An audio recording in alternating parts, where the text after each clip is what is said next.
the Übermensch basically looks at this society and says, well, fuck it. This is messed up.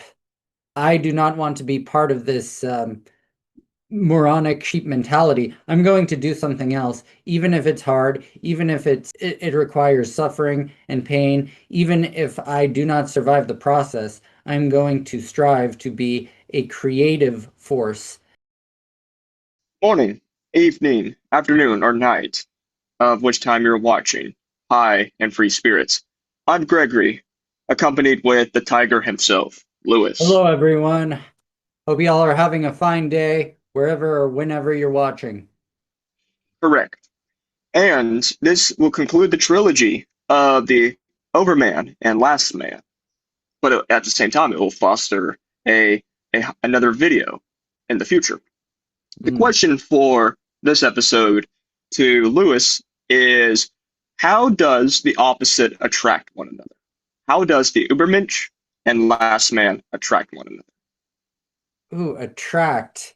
Could you give a bit more of an explanation of what you mean by attract in this case? Because there are few ways that could be taken. Attract in a sense of how can they relate to one another from being polar opposites, similar to the North and South Pole of the Earth, this magnetosphere, but they work in one another as magnets. Mm-hmm. That is a wonderful question. I think, first of all, from my understanding of the last man and Übermensch archetypes, the Übermensch can only truly come about in a period where the last man archetype is dominant. That is, of all of the problems of society have seemingly been fixed overall, and the general culture trends towards conformity, uh, towards lack of risk, towards basically being simple, kind of a simple-minded consumer, where your main interests in life are your next meals, your next parties, and what types of pleasures you can enjoy. And the Übermensch basically looks at this society and says, "Well, fuck it. This is messed up. I do not want to be part of this moronic sheep mentality. I'm going to do something else, even if it's hard, even if it requires suffering and pain, even if I do not survive the process. I'm going to strive to be a creative force. And sometimes that creativity can occur through destruction. But a great example I thought of is the recently finished Coachella, which, I mean, people are going into debt so they can go to Coachella and spend $50 on a hot dog and call themselves cool on social media. And if you're doing it just because you want to look cool as an influencer, I mean, that is extreme last man energy, or I suppose last woman energy, because it's not like you're listening to actual good, decent music or whatnot. You're basically doing something because everyone else is telling you to do it, and they're telling you it's cool. And the Ubermensch looks at that and says, no, I will use my time and my resources in a much more intelligent fashion. But you asked, how do they attract each other? How are they different polarities of sorts? And it seems as though the Übermensch is basically a singular force or a small group that has a massive amount of power, uh, and it wields this power uh, through small numbers, whereas the last men, they wield their power through consensus. And even though each of them might be a rather pathetic specimen, having large quantities of very sheep-like individuals can create a power in and of itself. Am I making sense so far? Yes, which is similar to how the translation of Thor's hammer, Mjolnir, is from Old Norse. The spark, the flint, and the Mhm. lightning bolt for the magnets to collide and attach to one another.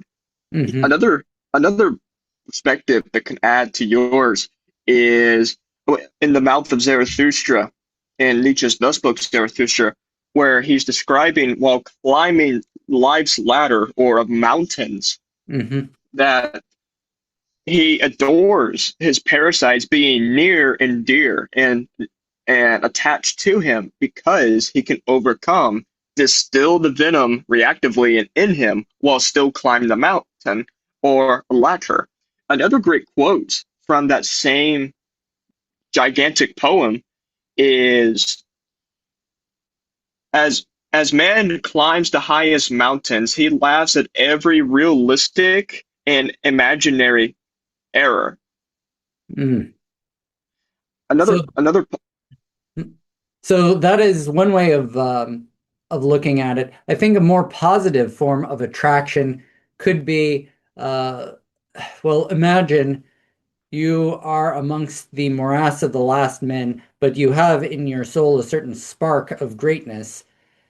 But kind of like the allegorical people in Plato's cave, you only see this nonsense society and you know something's wrong, but you're not sure what it is, and it's kind of like in the Matrix, Neo figuring out, oh, the world is messed up. And then if someone sees an actual Übermensch, then they can say, oh, this is how I am supposed to be. And therefore the Übermensch can kind of attract someone within the last man orbit and kind of save them from that life of mediocrity. correct, which shows the metaphor of the thief or the mischief, where Zarathustra in his prologue he describes that after uh, vividly explaining or prospectively describing to the pied cow mass that he would be a thief in the night with his eureka laughter and tiptoeing through the streets to grab the lost souls for his uh not for his cult but for his circle. Then he pleads to those men inside his circle, do not become me, overcome me, and then you will overcome yourself to be past me and yourself to your higher self. Mm.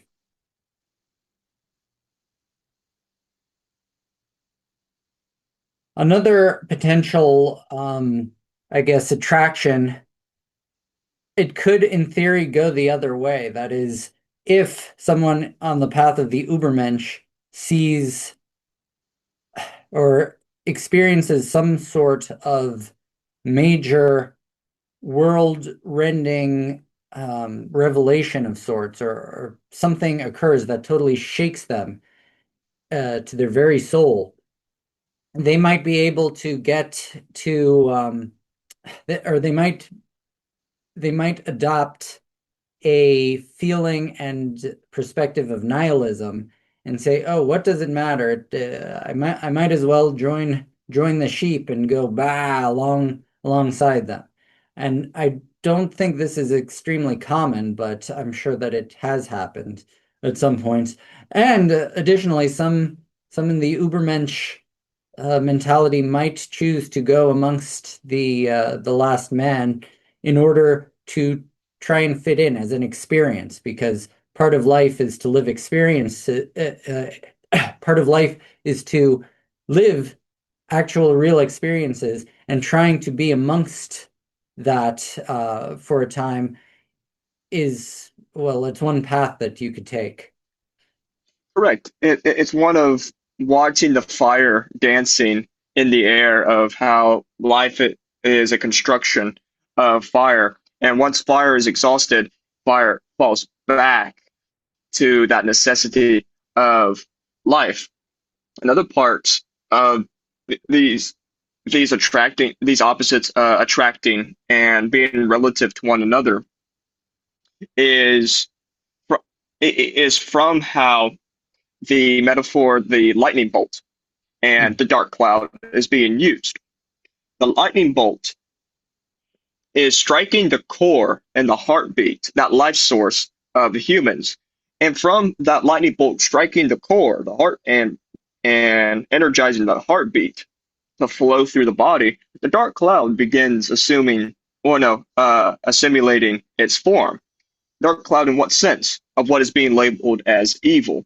But the Übermensch is beyond this cultural value is beyond good and evil in the sense of an extra moral age. Hmm.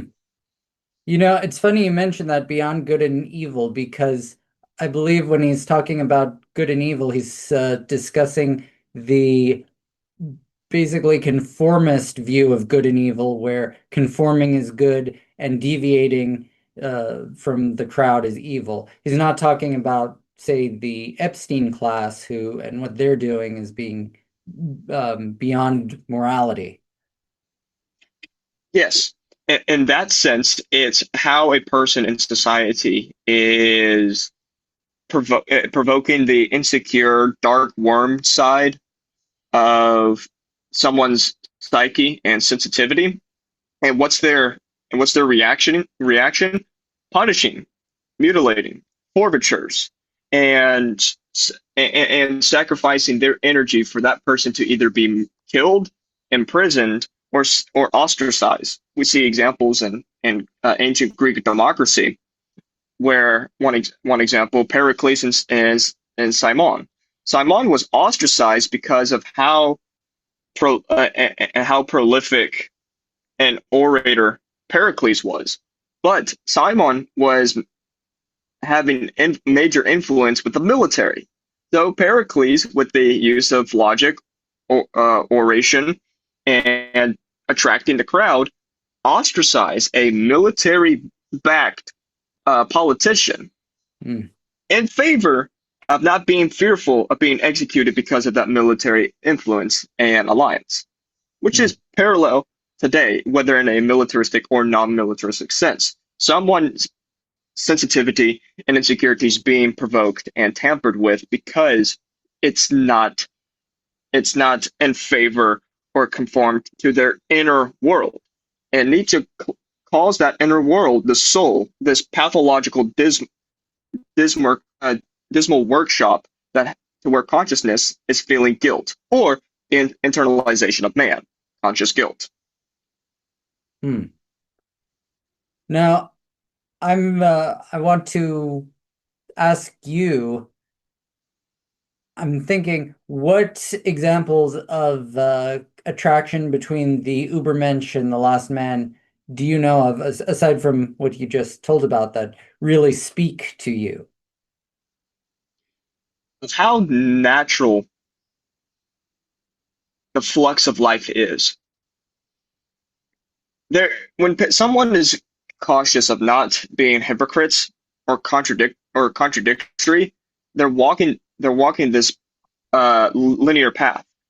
To me, I'd love to leap from, well, no, not leap, dance from one logical fallacy to the next logical fallacy in this mythos and pathos dance with agility, strength, confidence, and innocence in my heart that what's on the line, what's on to have the sense of, no, to have the recognition of that being unnatural is is the is the bad for me, but because it's my bad, it becomes the resource of my higher good. And what's that higher good? My natural self. Hmm. You know, I'm not sure I could top that. So I'm going to say thank you so much, Greg. It's been wonderful talking to you, and yeah, see you next time. Amor fati. Amor fati.